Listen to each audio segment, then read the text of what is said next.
Hello, everyone, and welcome to the Content Market Webinars by DICM. This webinar series, which takes place on the third Wednesday of each month, aims to share insights and experiences from experts in the industry. This month, we'll be talking about animation to give you a deep insight into the animation industry of Middle East and North Africa, whether you are a producer, a distributor, a broadcaster, a licensing agent, or whatever industry professional you are, you'll find something interesting for you today. So the animation industry in Middle East and North Africa became increasingly popular in recent years, and this fact happened exactly when the industry worldwide was changing profoundly. Whenever we attended the international markets 15 years ago, we wouldn't meet too many people from Middle East or North Africa, just a few players. And now the presence on the markets of companies and professionals from this area is massive. There are also markets that are popping up in the area, and like the Dubai International Content Market that is our host today. We will dive deep into the industry of this area to understand better what are the dynamics, what is going on, what audiences and players in the industry are working on, and what change and what kind of local productions are coming out for the local audiences. My name is Federica Pazzano, and I'll be the moderator of this webinar today. I'm CEO at Daro Studio. My company is a marketing and consulting agency for the industry. I have around 20 years of experience in the industry, and I'm Italian, and I'm based in the United States, in Dallas precisely. Today with me, we have two guests that are fantastic speakers, and they are gonna help me in giving a complete overview thanks to their extensive experience. So I have the pleasure to have a conversation with Aya and Emre. And this is an occasion for me to learn something while we are sharing with you something. We have around 80 registered participants today. So if you, so the conversation is gonna be lively. And if you want to ask some questions, you can write them in the chat, and we're gonna open a Q&A session at the end of the webinar. But let me introduce you, our guest of today. We have with us Emre Aksoy, who is CEO at Fauna Entertainment. Emre is based in Istanbul, and he's been in the kids industry for a decade. He's specialized on bringing IPs, international IPs to the market in the Middle East and North Africa region, but also he specialized on creating local IPs for the market. His role has been fundamental for the industry, and it keeps being fundamental for the industry for its growth. And it's fun that him and his company has been defined the Turkish powerhouse. Then we have with us Aya Hammad. She's marketing, PR, and digital manager at Warner Bros. Discovery for the kids brands in the MENA region. Aya has 15 years of experience in the industry. During her career, she developed award-winning productions and popular IP that have been distributed in the region. And today she's going to share with us her knowledge. She's based in Dubai, and She's going to give us an overview of the Warner Bros. Discovery channels and what this important international player is sharing with the industry in the region. So I want to pass the word to Emre so he can give us an overview of his company and the work he's doing. Thank you. Hi, Federica. Thanks for having me today, and hello to everyone listening to us today. You made a great introduction of our company, but I'm just going to share a quick slide of what we are doing at Fauna. If you can just confirm me that you can see my screen. Amazing. Yes, we can see your screen.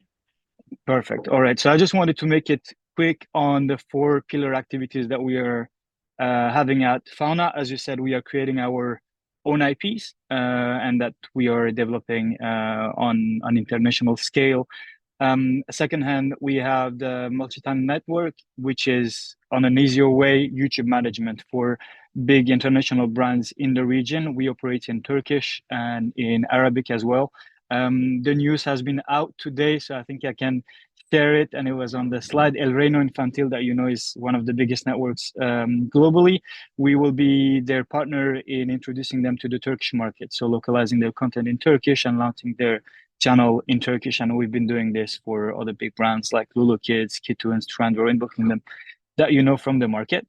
Same for the distribution part. We represent global brands in the region to distribute with all the main players that you know, from free TV to SVODs to AVODs. And same on the licensing and merchandising part, where we are more focused on the Turkish markets because this is our specialty and this is where we are the more powerful. And we represent brands from characters, animation to gaming as well. Hello Neighbor, for example, or the International Space Archive. Our range is very wide. So we are basically a 360 brand management company. We are the only one in the region which has this umbrella of representing licensing, distribution, and digital as well. So that's it about us for Fauna. Okay, I already have a question for you, Emre. I'm sorry, Please. but are your channels linear channels or are they on demand?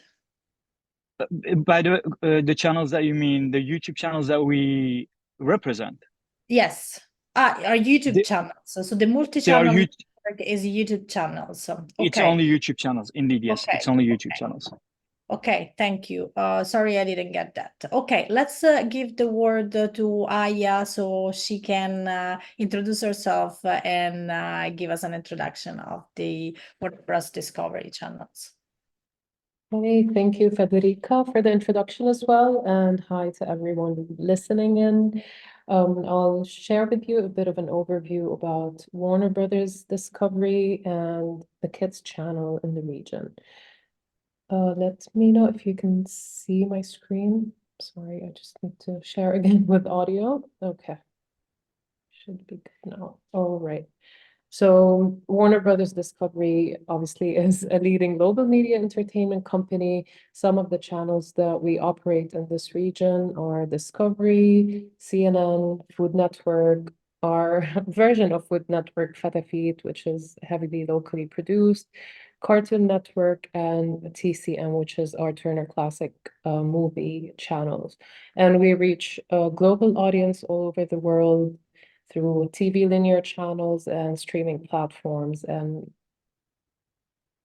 other platforms. So basically our 2 main kids channels in the region are Cartoon Network and Cartoonito.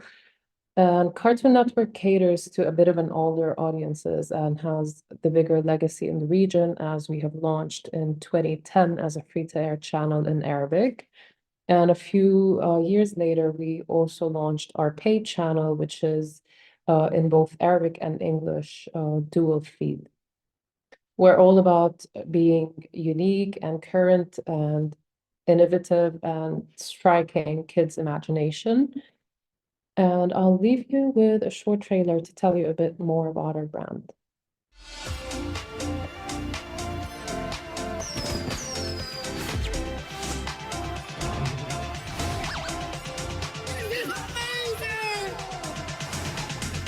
We should throw a party.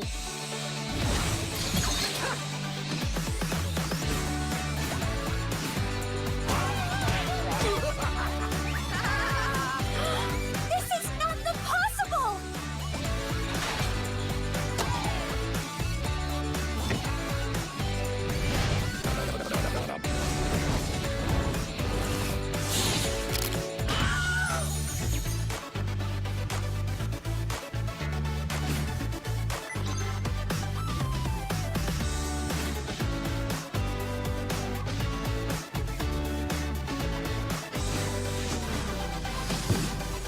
I don't believe it!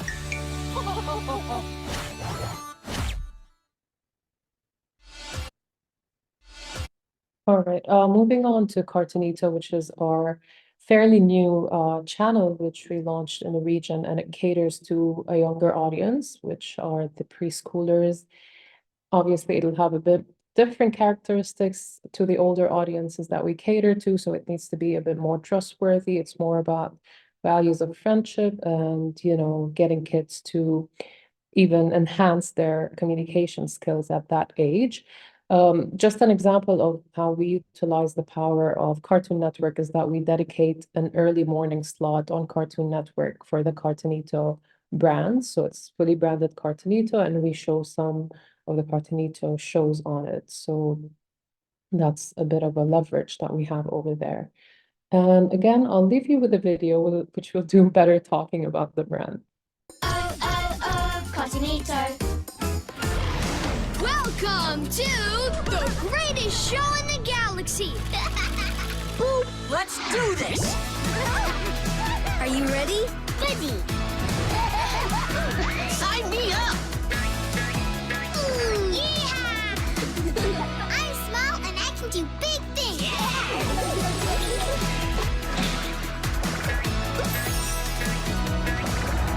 Full steam ahead!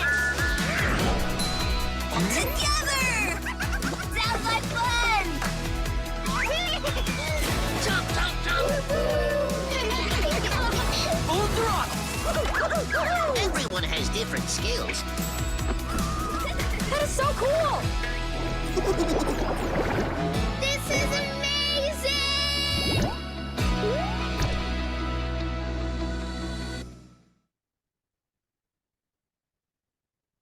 Thank you. And that was my introduction of our channels. Thank you, Aya.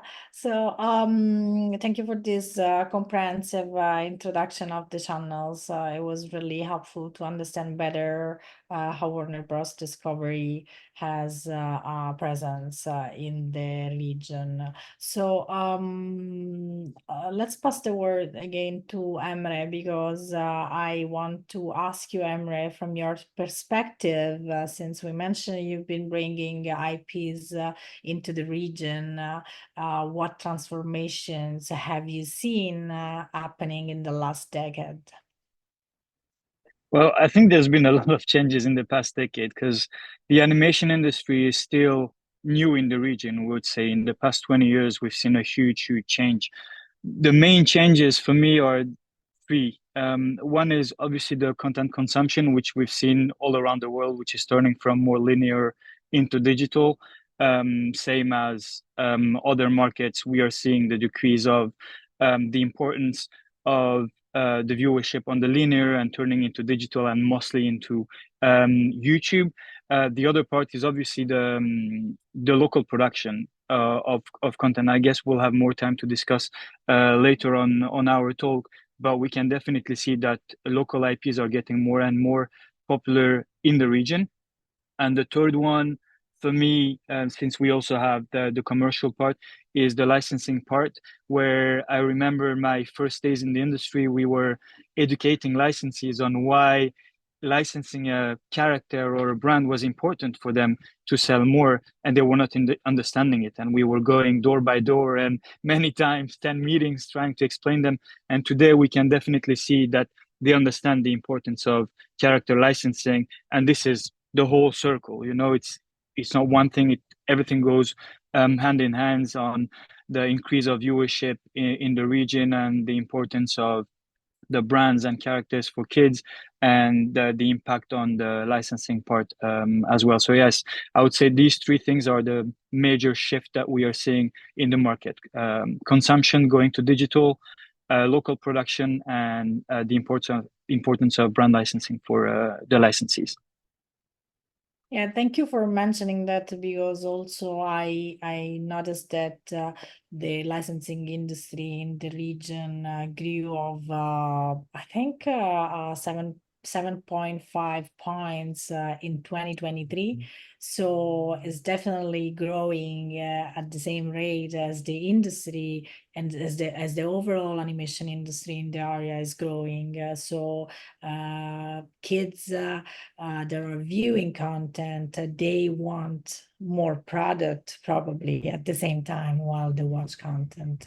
So Aya, what does this mean for you in terms of viewers habit, what the kids are watching and what you're programming on your channels?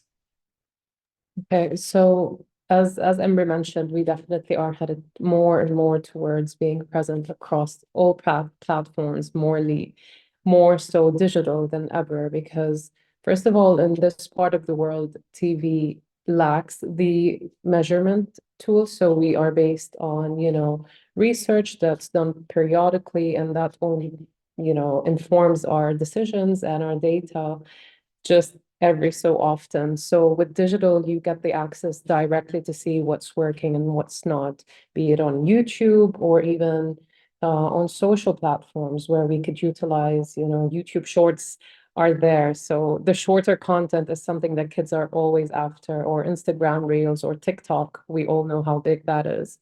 So all these platforms that, are always pushing forward the video content more and more so. So we try to be everywhere that our kids' audiences are. That's why we invest in the likes of, being on Roblox, which is a platform on its own, but we also built a Cartoon Network world on it. So you build the affinity with the characters and the IPs through your first portal, which is either YouTube or the TV channel. And even with the TV set, like with the device itself, kids no longer would tune into the channel as much as they would open YouTube automatically on it. So again, like being on the go and with the kids wherever they are, platform-wise or device-wise, is our continued, efforts are going there. Thank you, and thank you for mentioning Roblox also, because Roblox plays a big role right now. It's growing. Kids are over there, and they definitely want to see their beloved shows and characters also be present on Roblox.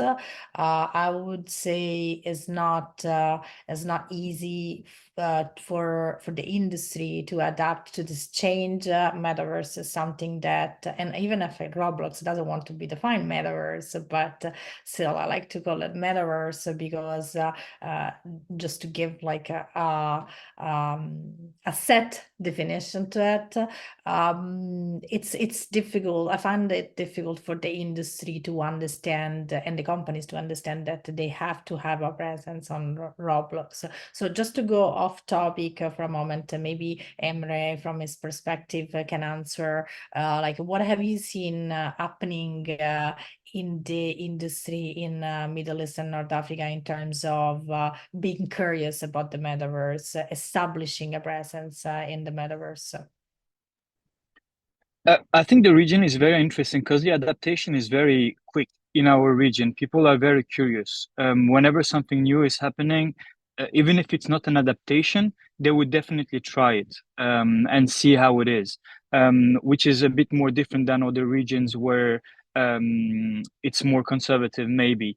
But then there are also a lot of regulations which are coming with it once the cry is passed. For example, Roblox was banned a few weeks ago in Turkey. So yes, there is definitely an appeal and an interest, but that doesn't mean that it's going to become an industry or it's going to change the whole industry. Thank you. Thank you for this point of view is really helpful. And yeah, we mentioned before the role of parents. So we are parents, and we know that probably we compare it to our parents before. We want to be more aware. We are more aware, and we want to have more control on what our kids are watching. Maybe because we are in the industry, I don't know. But what kind of behavior do you see from new generation parents? I think definitely parents are a lot more involved actively, in having a conversation about what their kids are watching, and they're more selective with the type of content. Yes, they have YouTube, but they also have YouTube Kids where you actually can select by video what your kids can see. So again, it depends on what type of a parents you are, but certainly even platforms, as we see, they are empowering parents to be more involved. Like, let's take Netflix as an example. You have the ability to create a kids only account. So again, we're involving them, whether in a digital perspective or parents willingly wanting to take part. And I think, again, as you said, once you become a parent, although you put always the hat on of trying to understand your audience and the impact of their parents on them, but once you are one, you actually know how important it is to take that active role in what your kids are watching. Yeah, I totally agree with you, because also I realized that when I became a parent, my point of view on the shows that were in the industry even before completely changed. Some shows that I consider good because they were good for the industry, because they were like some money making IPs, then I don't consider necessarily all of them good right now that I'm a parent, and vice versa. There were shows that I under considered, and now as a parent I find it more interesting for my kids to watch. So this is definitely a point, a really interesting point. So Emre, and how this turn for you as a company that brings IPs, so you got to be aware of the viewers, but also you got to be aware of the parents' role in this. Definitely, and I think it's a great point that Aya and yourself are pointing out, that parents are very involved. But I guess this is also due to the fact that there is an abundance of content nowadays, because the penetration limit is way less. Before, the producers needed to go to TV channels, and if the TV channels accept it, then it's on TV, and if it's not, you don't have any other outlet where you can just put your content. With YouTube and other digital platforms, it's easily accessible to anyone. The only access is the cost production, which is getting lower and lower nowadays, and especially with AI. So we are seeing even more different kind of content. So I think that the parents are also a bit more concerned of what their kids are watching, and that's the main reason why they are more involved in what their kids are watching, and they select it more meticulously for their kids, because they are scared, I guess, on what their kids can watch on YouTube or wherever. This is a main topic on these big platforms as well. YouTube is working on it, and all the other platforms are working on it. But at the end of the day, it's the parents who have the end control in most of the cases. And we definitely see that, especially for preschool, that they are looking for educational content.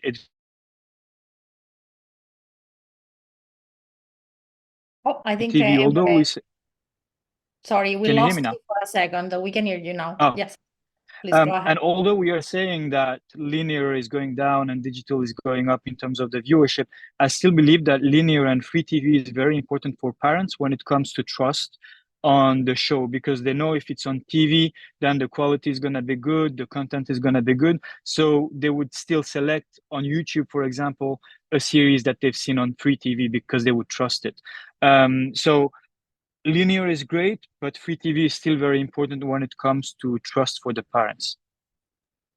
This is a really interesting point of view, and in fact, YouTube plays a big role for all of us. But the fact that we as parents we pick the same show that we see on TV, yes, probably is because we are used to linear TV because we grew up at that time, and we still trust linear TV better. Yeah, I agree on this. So in terms of content, what is the situation at Warner Bros. Discovery? Do you have content that comes from the group? Do you acquire for the MENA region international content or have a balance with the local productions? What's the situation right now? So the majority of our content slate is, owned IPs, be it from the Hanna-Barbera studios or the Warner Brother Animation Studios. But obviously, we do acquire content that adds to our slate and, adds value to our offerings, as long as it fits, obviously, our brand's DNAs and the audiences that we're catering to, be it on Cartoon Network or Cartoonito. So we try to obviously balance it, and we have been over the years investing and trying to, utilize the local talents as they are growing, and it is a promising industry in the region in both MENA and Turkey. So I can give you two examples of two shows, which I think you might have noticed in the trailer. One of them is Like the King, or as its Turkish title is Kral Shakir. So that was produced in Turkey, and then we adapted it and, translated it into Arabic and aired it on our channels in the region, whereas Nana's the Nana is a digital short. So I think that goes back to the power of, the digital platforms, and YouTube especially being a platform for brands discovery. So I think, again, being a parent, it gives you a first-hand case study where you see that your kids actually learn about brands and IPs and, characters' names just from YouTube and just by coming across them. So it's definitely an important platform, not to underestimate the free-to-air power, especially in our part of the world. Like, our higher viewership comes, from bigger countries such as Saudi and Egypt, which certain cities there are, still to catch up with the digital consumption habits. So for sure, like, yes, we cater to audiences wherever they are. And in terms of content acquisition, there's always more and more that we want to get out of local talents in the region.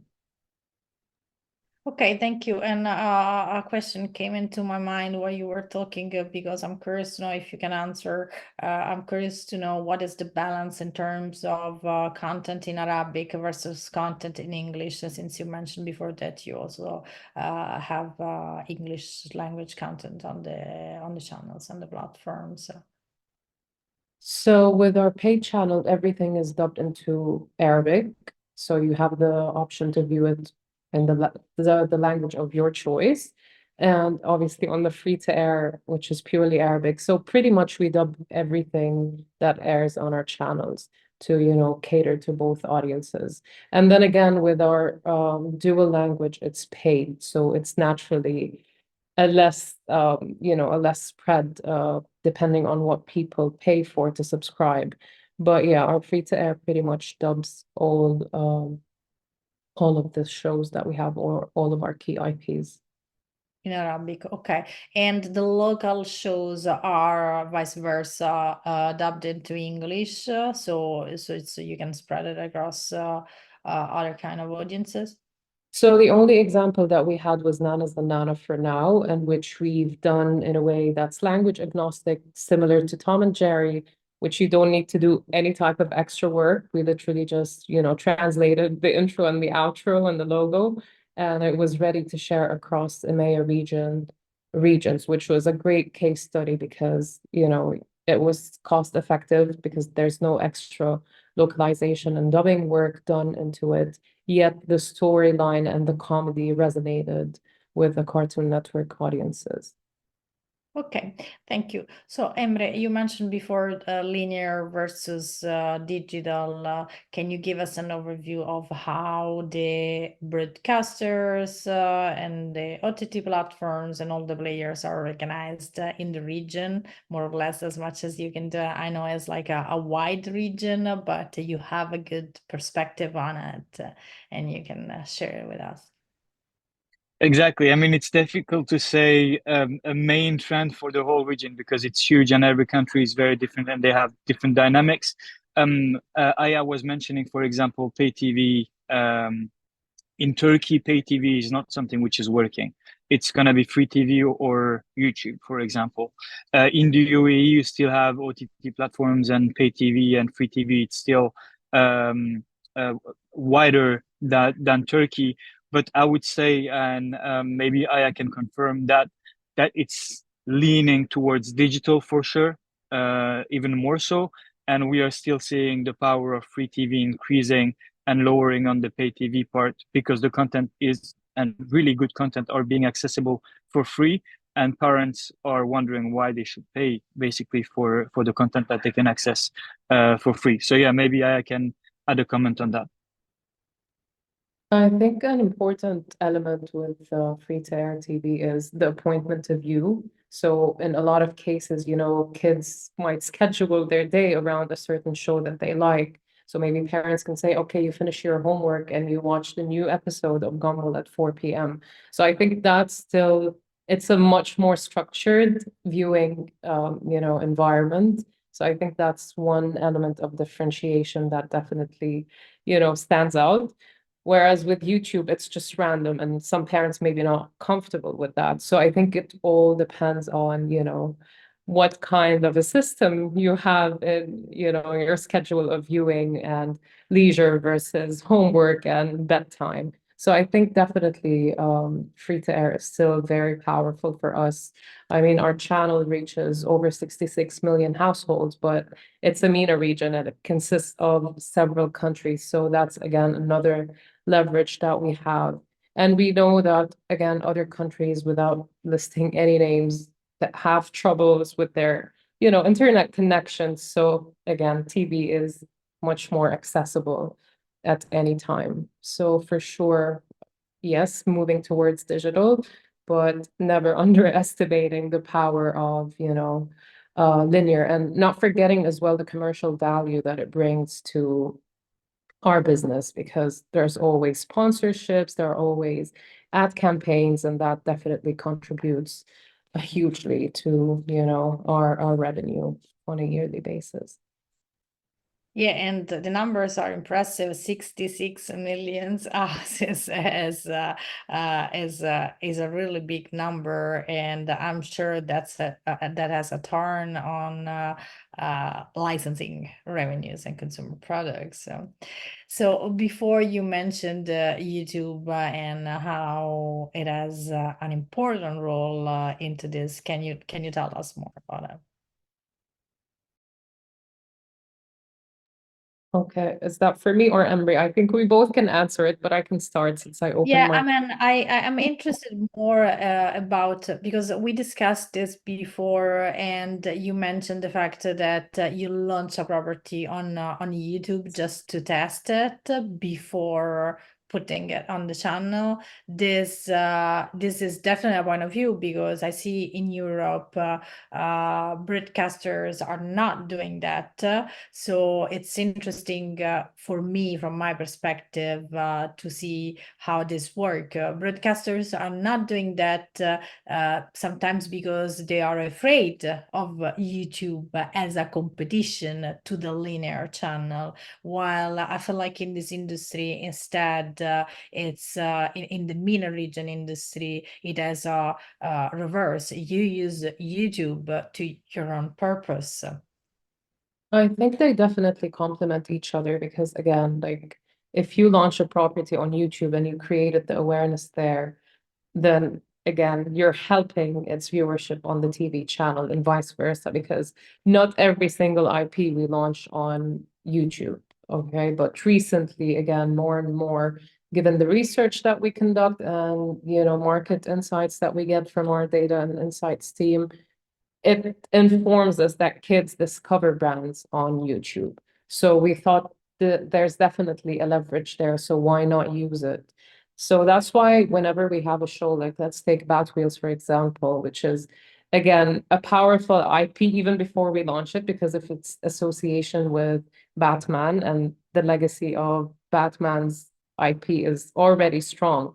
And when you launch a show like this, we thought, okay, YouTube is our starting point because we want kids to come across it and discover it. And then there's always a call to action to watch more episodes on the channel. So you don't want to burn all of your content, obviously, on YouTube, but you want to leverage it to also empower your TV viewership in return. Okay, and that's interesting. Another question: do you launch things before producing them, before developing them? As let's say, like you have you produce a few shows before creating a whole series, or that happens just when you have the show ready?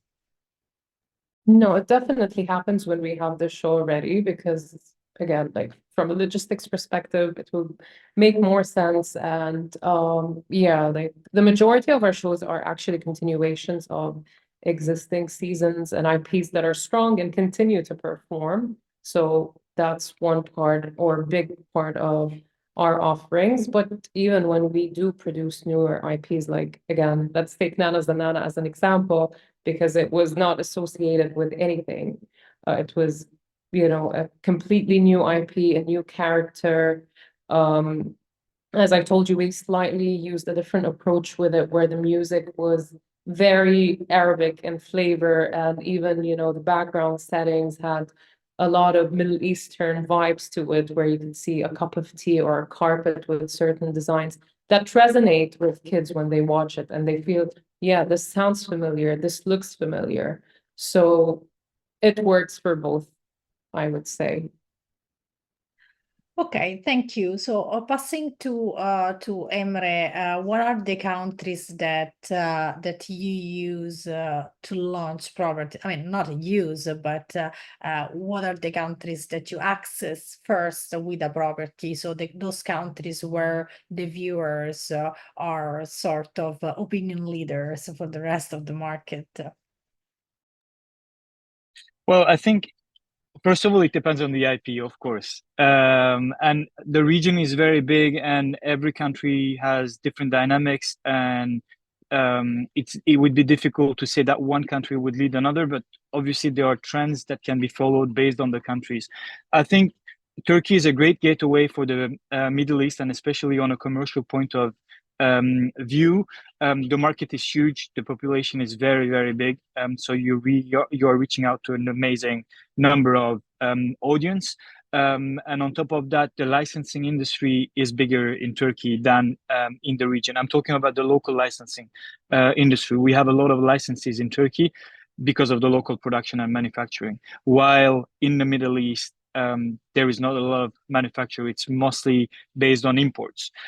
So having a brand launched in Turkey, it helps you grow in the Middle East, because you will have this whole consumer product that you can ship easily to the Middle East and the UAE. They would be able to import it from Turkey. But I think also that there is a misconception of thinking if a brand works in Turkey, they will work in the UAE because it's similar. Yes, it's similar, but it's very different at the same time in terms of culture and the appeal, and vice versa. What works in the UAE or the Middle East won't work in Turkey. So I would say Turkey is a great gateway for brands to enter the Middle East, especially on a commercial point of view. But if we are looking only to the Middle East, I guess UAE is a great reference point when it comes to growing a brand in the whole MENA region. Thank you for answering. And the other thing I wanted to ask you is, what is the balance of international IPs versus local IPs? We mentioned local IPs a lot with Aya and with you, and you gave me an interesting point of view on this. So can you talk about this a little more? It's definitely changing a lot. I think we can again separate it into two for Turkey and the Middle East. In Turkey, we are definitely shifting into a local dominated market. When you are looking at the top 5 biggest franchise and IPs in Turkey, they are Turkish. In the Middle East, we are still seeing a big presence of international IPs, but I guess it's shifting, and it's also due to many aspects. The industry is growing. First of all, by industry, I'm talking about the talents. We are seeing more universities opening in the region, more talents being able to produce animation. So we are seeing more local producers, and also a lot of incentive from the government promoting the local production. So the reason why local IPs are being popular is not because there is a less appeal to the international IP. It's more because when international IPs were big in the market, there were no local IPs. So now that we are having local IPs, we are seeing a good balance. But obviously, because of the cultural representation, people are leaning more to people, and parents as well. They are leaning more towards local IP, where they can see the local cultural representation for their kids. And I just want to add something, because I've seen this change all over the world, mainly all over the non-American world. In the last years, countries first they opened the market to international properties, and then what happened is that countries realized that they could have their own industry, and they could foster their own industry by incentivizing the local production. So also in Europe, a lot of countries, they have really interesting incentives to produce local content, and they foster local content production. So what is happening in Middle East and North Africa right now is definitely a trend that we're seeing all over the industry. So thank you for marking this point, because it's important. Can you give us a few examples on properties that you launched in the region that are coming from the region? Yes, I have 2 examples, and I think it was also complementary to the talk before we were having about YouTube and how it's complementary with the free TV. Let me just share my screen. I picked 2 examples actually. I have one which is a local IP, that's our IP Kukule, that we launched fully on YouTube first, back 10 years ago, when YouTube was not even YouTube yet, and it was really predominance of free TV. We grow the brand via YouTube. Today we have 5.5 million subscribers, and we've always been focused on YouTube. Our strategy was not going on to free TV, but then back at that time, TRT Çocuk, which is the biggest Turkish national TV for kids, they had made a research and asked kids which show you want to see on TV, and it was Kukuli. And it was very interesting for us to see that shift from their research point of view, to see that kids were asking for a digital brand to see on the TV part, where we definitely see that complementary part of, yes, they're watching it on YouTube, but they also want to see it on TV. So starting on YouTube, then we went on the free TV, and at that time we also launched the licensing and merchandising program of the show. And after that, we decided to go global for the whole region. And on that, we saw that in the Middle East, free TV had still a huge impact on kids' choice for watching their series. So we decided to go first on free TV and then go on to YouTube. So we partnered with Spacetoon in the Middle East, launched a YouTube channel. And this year we launched the licensing and merchandising program in the UAE as well. So we really see this difference in the region, first of all, starting in YouTube in Turkey, but still going into free TV in the UAE, but seeing how all of this is complementary. There is not only one way of launching a brand and building a brand. It's really every brand has a different DNA, and you really need to find the right approach by building it and using the complementary of those different platforms. So that was for our local IP, Kukuli. And the other one is True and the Rainbow Kingdom that we introduced in the region. That's an interesting journey, actually, because it was a Netflix original, which has been launched globally, and it was available in the Middle East and in Turkey as well. But it was not that popular at that time. It was just restricted to mostly premium viewership, I would say. And when we talked with Guru Studio, the owner of True and the Rainbow Kingdom, we said we need to have a different approach to introduce the brand and build a brand in Turkey. So we said, let's start from YouTube to be able to reach the mass audience. And based on that, we can leverage those numbers and go to free TV and be able to have it on a linear basis. So we launched the show on YouTube. It was a great hit. Then we've approached Cartoon Network, and after seeing the numbers on YouTube, they accepted to have it on TV. And after that, we've been able to activate the licensing and merchandising part. So using the digital numbers to go to free TV is amazing. And then using the free TV in order to activate the licensing and merchandising is very important for building a brand. Those were the two examples that I had, both on a local point of view and international brand introduced in the market. That's really interesting. Those are really interesting examples, and this show in particular from Guru Studio is quite recent. It's not it was not yet a solid property for the global market, but it's becoming. So can I ask you, when did you launch it in the region? We started 2 years ago in the region. It was on Netflix for, I guess, 1.5 years already when we picked up the show back at that time. And yeah, as I said, Netflix has a good market share in Turkey, but when it comes to building a brand, it's still not totally the right platform to go to for an animated series. And that was the reason why we decided to go on YouTube and then free TV to really leverage that base that they had on Netflix. Well, that's really interesting. That's a really interesting point of view, and I can see what you mean. Not only in the MENA region, but in the rest of the world. In fact, I feel like viewers choose content on Netflix that they haven't seen already and that they know already also in other parts of the world. But it should be Netflix telling us that. Anyway, Aya, can you show us your examples, the examples of productions that you have? Yes, for sure. So I will share with you Nanas and Nana as an example of a local show we produced in the region.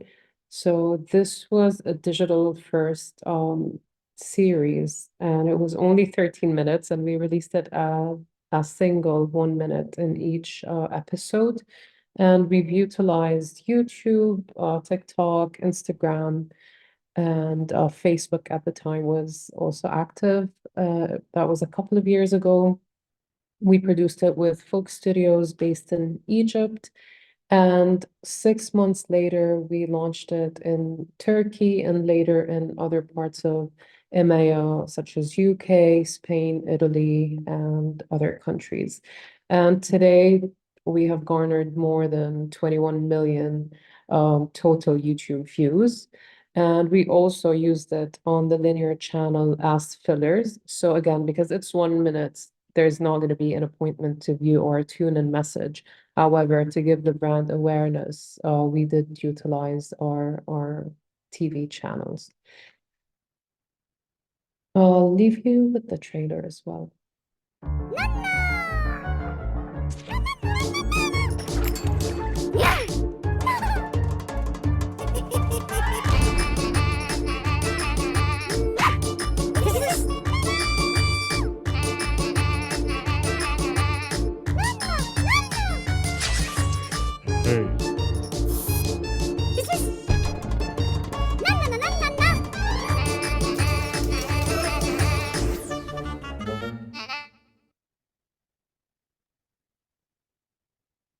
Thank you. Yeah, it's definitely interesting because I can see that it's like the name, the brand resonates with local audiences, but at the same time, it has a sort of Cartoon Network style, even if like every show that you have is unique in their own way, but it really has that entertainment touch that we could see. Thank you. And what I was curious to ask Emre in particular is if these local productions, if they see a distribution outside the region, so if local companies are able to sell these shows to other broadcasters around the world, which is a struggle for other industries that were like as well, even in Europe, people struggle to distribute the show outside Europe. Well, look, yes, definitely there are exports, and today from the region we are the biggest company exporting most of the content of the Middle East outside the region. We are present in more than 80 countries, I guess. It's big for the region, that's for sure, but it's still very small compared to the rest of the world. The main reason is we don't have enough local production, first of all, when we look at it in the whole region. There is not enough shows, and most importantly, we need to understand that we are still a growing industry. The industry is not mature yet in terms of capabilities of production. I had the production quality is amazing. I'm very impressed of Nana. It's really good. But when it comes to the whole region, we don't have enough capabilities yet because of the lack of universities and education for the talents. And also in terms of storytelling, we are focused on local production, but also understanding this appeal of international, but still keeping the local touch is something to be mastered. And we are on the way. There are a lot of investment being done by every country in the region. And we definitely see that it's growing. In the past 5 years, I've been meeting amazing talents in the region, seeing amazing shows in the talents. So I'm very confident that it's gonna grow. It's growing, and it's gonna keep on growing from the region. And when I see shows like Nana, for example, or other shows, I'm being even more confident on the predominance of the region in the future in global markets. Thank you. We have 6 minutes to end the webinar, so I just want to go really briefly. I'm curious to know if there is an opening for co-productions in this context, and I asked that to Emre if you see like an opening like for local companies to co-produce with companies outside the region. Yes, for sure. Again, we've been the first company making an international co-production in the region back 4 years ago. We have another one that we will introduce by the end of this year, another major one. There is definitely a room for this, but again, for the same reasons that I was explaining before, we need more capabilities in the region. We are investing more, and especially I'm talking on our behalf. We are working closely with authorities and governments in increasing the incentives and how the industry should be shaped to attract international co-production partners in the region as well. The main reason why European companies are working between each other is because of the huge incentives that are in place from the European Union or also from the European countries. We need to implement those kind of incentive. It's on the way. There are amazing ones. Again, one more time, we will be going to MIPCOM, for example, and MIP Junior this year as a Turkish delegation. Back a few years ago, we didn't have a Turkish delegation. So having a Turkish delegation is great for the local producers. It's going there. And for the local producers, it's important to partner with global co-production partners for what we are lacking, basically. I'll give you an example from our perspective. 2D animation is not very big in Turkey, and it's difficult to find really good 2D animation studios. And what we've done on that, we had a great project. We decided to partner with an international company, which is good in 2D. So we've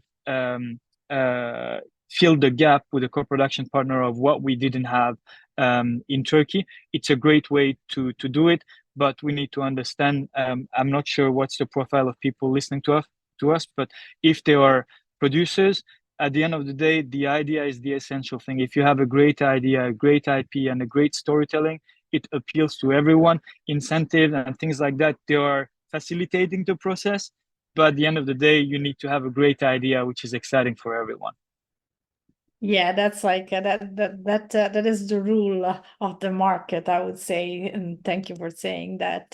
Yeah, I really have to ask you this because I'm really happy that there is another woman on this webinar, and I'm really happy to let's say share the stage with you because I feel like women need to be more present in the industry and have like more valued in the industry. How do you feel about the presence of let's say women empowerment in the industry in the MENA region? What do you think about that? I think definitely there's a huge growth, and like you could see that it actually is a female-dominated industry. If I was to look at universities nowadays and how much governments as well are trying to empower more and more younger girls and the youth in general. And there is definitely a growing investment towards animation in specific, like we have seen certain festivals and events dedicated to animation. Like there was one in Sharjah last year and a couple others in Cairo and Beirut. So there is definitely more and more efforts put towards it because we do have the talent. I think it's just finding the right partnerships and co-producers and investments financially as well is what brings it to the forefront. But I would say from firsthand experience, my university colleagues were more ladies than men, and same with the team in WBD were actually, I would say, 85% girls and ladies in the team. So definitely we are here and we are here to stay and take a bigger role. So thank you for that. And there is a really interesting question regarding something that we didn't mention before, and I believe all the rest, like we mentioned it before. But do you launch properties on social media platforms, in example TikTok or Instagram? And what role do these platforms play in launching a property? Really briefly, because we have 2 minutes to go. I wouldn't say we use them as standalone, but they're always complementary to YouTube and the channels. But we have used them as a support for sure. It's also a great way to see engagement and measure success as well. Thank you. Thank you for answering. So I want to say thank you to Aya and Emre for sharing their knowledge. This has been really interesting for me first, so I believe that it was interesting for our audience as well. I want to say thank you also to the team that is behind this, Asil, Irina, and Mohammed. And in case you didn't watch the full session, there is going to be a recording published on the DICM website. And we want to remind you that the next DICM webinar will be the case studies in anti-piracy, which will stream live on October 9. In case you don't know already, it's important to mention that the Dubai International Content Market will be taking place on November 12 and 13. So make sure you register on the website, DICM.ae. And for more information, you can reach out to the team. There is also the Ramadan Content Market happening on October 2nd and 3rd, online only. So thank you to everyone for being with us today, and I hope we can be together again soon. Thank you, Aya, and thank you, Emre, for being with us. Thank you, Federica. Thanks a lot. Bye-bye. Have a good one. Bye. Bye.